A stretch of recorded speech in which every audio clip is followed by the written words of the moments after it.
فأنا ناصح لإخواني بالصدع بالحق تبيض وجوههم. السكوت في مسألة الحزبية يضرها، فاصدع بما تؤمر وأعرض عن المشركين. سلامي على دماج ورجالها والشيخ يحيى ودار العلم يا سعد بانيها. بسم الله الرحمن الرحيم. قالت شيخة أم عبد الله البعدانية حفظها الله تعالى. Masih di muka surat 24. Wa minha ma dzakarahullahu subhanahu wa ta'ala min nasrihi li nabiyyina Muhammadin sallallahu alaihi wa ala alihi wasallam fi mawaqifa katsirah. Dan diantaranya yaitu dalil yang menunjukkan bahwasanya ujian dan cabaran ini akan disusuli dengan pertolongan bagi orang-orang yang beriman adalah cerita yang disebutkan oleh Allah Subhanahu wa ta'ala berupa pertolongannya kepada Nabi kita Muhammad Sallallahu Alaihi Wasallam di momentum-momentum yang banyak, mawaqif, peristiwa-peristiwa yang banyak. Minha diantaranya Yaumul Aqabah hina arsalallahu ilaihi malakul jibal. Hari Aqabah. Aqabah ada 3 atau 4 peristiwa, tapi Aqabah yang ini adalah peristiwa yang bukan peristiwa yang lain-lain. Ini peristiwa masih di awal-awal dakwah. Awal-awal dalam artian ketika Rasulullah SAW keluar dari Taif, keluar dari Makkah, kemudian ke Taif, kemudian di Taif beliau juga disia-siakan lalu keluar dari situ. Inilah Yaumul Aqabah. Tatkala Allah mengutuskan kepada beliau malaikat penjaga gunung. Kama ja'an Urwah, sebagaimana datang dari Urwah ibnu Zubair anna Aisyah radhiyallahu anha, bahwasanya Aisyah makcik dia radhiyallahu anha zaujan Nabi sallallahu alaihi wasallam, istri Nabi sallallahu alaihi wasallam, haddatsat, menyampaikan hadis kepadanya, kepada anak buahnya. Annaha qalat lin Nabi sallallahu alaihi wasallam, Aisyah bertanya kepada Nabi sallallahu alaihi wasallam, hal ata alaika yaumun kana ashadda min yaumi Uhud? Apakah pernah datang kepada Anda suatu hari yang lebih keras daripada hari Uhud, hari kekalahan yang menyakitkan itu? Padahal di awal-awal hari itu kaum muslimin menang, tahu-tahu terakhir kalah dan Rasulullah luka banyak sekali. Maka apakah ada hari yang lebih keras dari itu? Ini menunjukkan apa? Perhatian istri kepada suami dalam masalah dakwah. Qal laqad laqitu min qaumiki ma laqit. Rasulullah bersabda, demi Allah, sungguh aku telah mendapati dari kaummu apa yang aku dapati. Pengulangan menunjukkan apa? Tafkhim wa ta'zim, yaitu besarnya peristiwa. Baik, maka diulang. Laqitu min qaumiki ma laqit, fa ghasyiyahum minal yammi ma ghasyiyahum. Banyak pola-pola seperti itu dalam Quran dan hadis menunjukkan beratnya dan besarnya perkara-perkara itu. Wa kana ashadda ma laqitu minhum Yaumal Aqabah. Baik, ini harokatnya perlu pilih salah satu.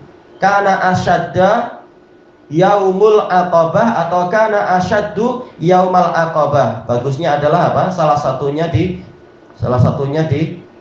rubah harokatnya itu. Kecuali kalau ditakwil satu lagi, ada penakwilan ketiga. Tapi penakwilan ketiga paling lemah.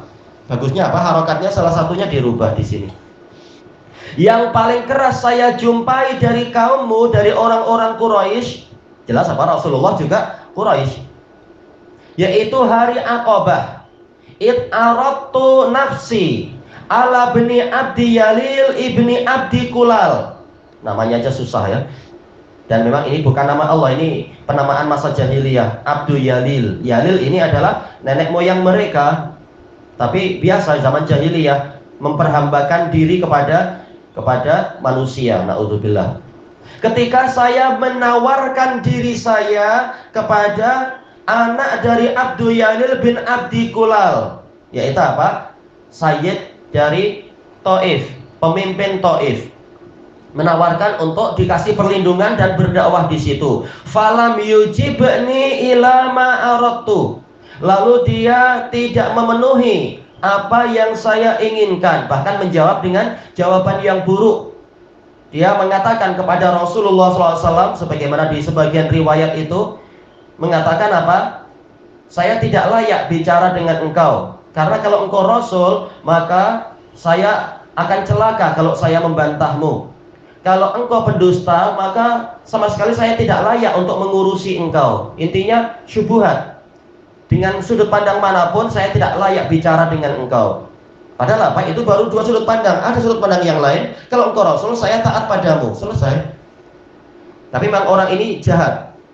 Fantolaktu wa ana mahmumun ala wajhi. Lalu saya pun berangkat, yaitu pergi dari situ. Dalam keadaan saya mahmum, yaitu apa? Saya merasa sangat gundah, kegundahan di hati. Tetapi saking beratnya sampai nampak ala wajhi, nampak di wajah saya. Sebagaimana disebutkan di dalam sirah, beliau kemudian apa? Dilempari batu oleh orang-orang itu, oleh orang-orang Taif. Kemudian apa? Beliau pergi sampai beliau masuk ke sebuah kebun, bernaung di sebuah kebun.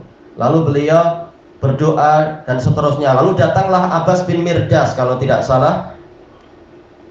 Kemudian apa? Melihat wajah Rasulullah, mengatakan, sepertinya engkau tidak seperti orang biasa.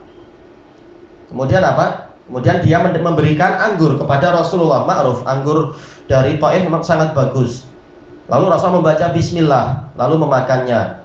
Abbas bin Mirdas mengatakan, kalau nggak salah namanya Abbas bin Mirdas, mengatakan kalimat ini belum pernah saya dengar di penduduk sini. Kalimat bismillah. Lalu Rasulullah tanya, engkau dari mana? Maka dia mengatakan, saya dari Nineveh. Yaitu apa? Kalau nggak salah Persia, anda lupa Nineveh itu sebelah mana.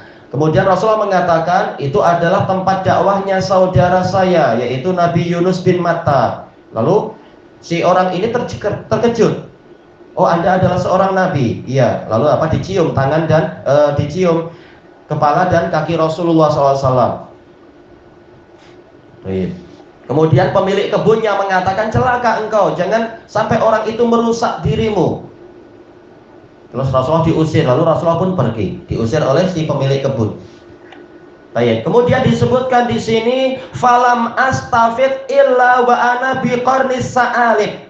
Saya tidak sadar kecuali dalam keadaan wawunya haliyah, dalam keadaan saya sudah ada di qarnus sa'alib. Boleh jadi inilah yang dikatakan Aqabah. Aqabah itu tempat yang tinggi. Qarnus sa'alib ini memang dataran tinggi.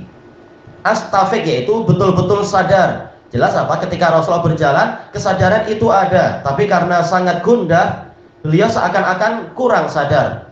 Jadi tidak mengatakan falam afik, berarti seakan-akan tadi pingsan. Tapi astafik, ada kesadaran, tapi apa? Saya tidak betul-betul sadar kecuali dalam keadaan saya sudah ada di sebuah dataran tinggi, Qarnus Sa'alib. Disebutkan, kalau tak salah Anda dulu membaca di Mu'jamul Buldan punya Yaqut Al-Hamawi, dan itu termasuk kitab terbaik menceritakan sejarah kota-kota kuno. Qarnus Sa'alib. Kenapa dataran tinggi itu dikatakan Qarnus Sa'alib? Karena memang dia dulu itu lembah, dataran tinggi itu penuh dengan sa'lab. Sa'lab itu apa ya? Musang ya, sejenis musang. Iya. Baik. Fa rafa'tu ra'si. Lalu saya angkat kepala saya. Mungkin beliau merasa ada sesuatu di atasnya. Fa idza ana bisahabah. Tiba-tiba saja saya dapati saya ada di bawah naungan sepotong awan. Sahab awan, sahabah tak marbutah menunjukkan apa? Satu, ifrat. Sepotong awan. Ternyata apa? Selalu menaungi. Qad adhallatni, telah menaungi saya.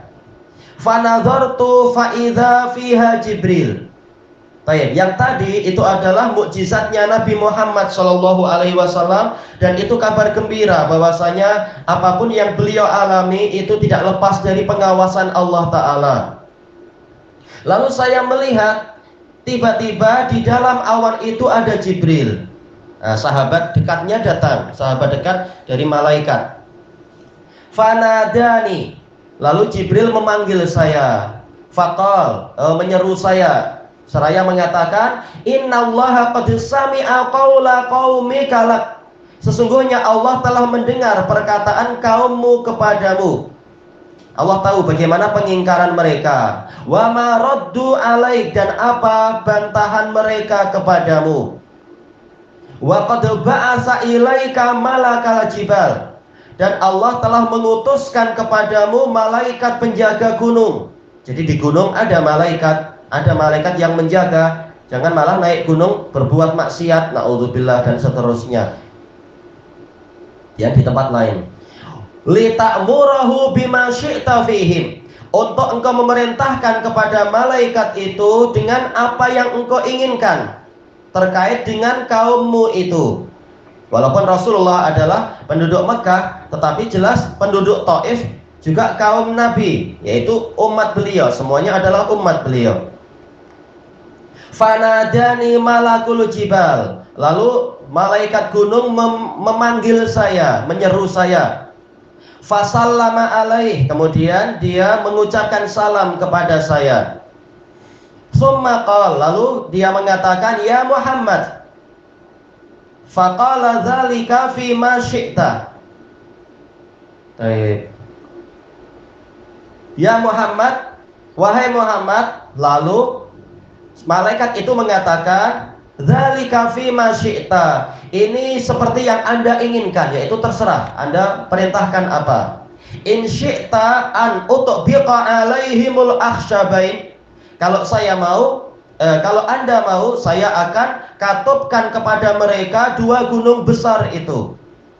Di sana banyak gunung, makruf. Mekah itu jibal, banyak gunungnya, makruf. Kalau kita datang dari jauh nampak memang banyak gunung. Tahu-tahu menyembul apa itu?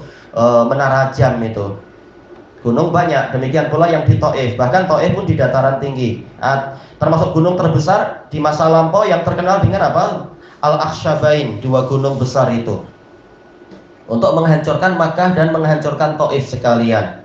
Faqala Nabiyyu sallallahu alaihi wasallam, maka Nabi sallallahu alaihi wasallam menjawab, bal arju ayyukhrijallahu min aslabihim man ya'budullaha wahdahu la yusyriku bihi syai'a. Bahkan saya mengharapkan, bal lil idrab, yaitu menolak yang ini, menetapkan yang berikutnya. Bahkan atau akan tetapi saya mengharapkan agar Allah mengeluarkan dari tulang-tulang sulbi mereka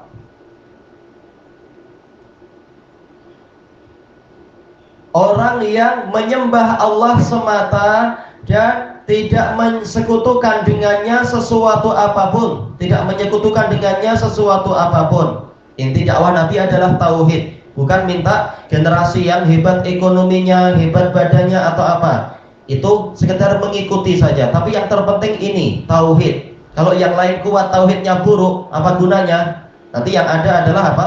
Korupsi atau maksiat-maksiat atau mungkin apa? Kezaliman-kezaliman dan seterusnya. Tapi kalau akarnya sudah benar, atasnya memperbaikinya lebih senang, insya Allah. Yaitu apa? Tauhidullah. Dan tauhid akan disempurnakan dengan ketaatan pada syariat. Nah, kalau akarnya dibaiki, yang atas lebih mudah. Tapi kalau atas dibaiki, akarnya rusak, maka semuanya akan segera musnah.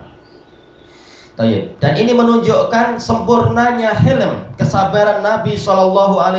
Walaupun beliau disakiti, walaupun dilempari batu, tetap beliau tidak membalas dendam. Beliau memilih untuk memberikan tenggang waktu lagi untuk mereka, didakwahi dengan sabar dan seterusnya. Yang setelahnya pembahasan lain masalah didolimi ketika sujud, kita baca di kesempatan yang lain. Wallahu a'lam bishawab.